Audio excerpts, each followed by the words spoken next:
Magandang umaga sa lahat.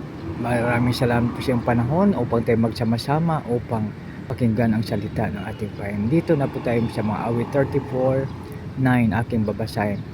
Matakot ka Yahweh, kayo na kanyang bayan, nang makamtan ninyo ang lahat ng bagay. Mga kaibigan, tayo na po ay manalangin. Puri nawa ang Diyos sa pagbasa ng kanyang salita. Tayo manalangin, Panginoon, maraming salamat po sa iyong salita, O Lord, sa pangalan ni Jesus namin pa yung tagapagligtas. Amen. So dito mga kaibigan, matakot ka Yahweh, kayo na kanyang bayan, nang makamtan ninyo ang lahat ng bagay.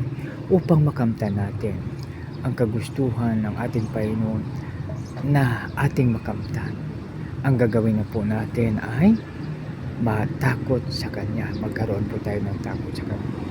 At malalaman natin at nakalagay sa banal na kasulatan, mga kaibigan, the fear of the Lord is the beginning of wisdom. Proverbs 1:7. Kaya mga kaibigan, bibigyan niya po tayo ng wisdom upang magawa natin ang dapat natin gawin. Maraming salamat, tayo manalangin. Panginoon, maraming salamat sa iyong salita. Tulungan mo po kami, Panginoon, na madagdagan po ang aming takot sa iyo upang makamtan namin, O Lord, ang mga bagay, Panginoon, na iyong ipagkaloob sa amin. Panginoon, maraming salamat sa pangalan ni Jesus na aming Panginoon tagapagligtas.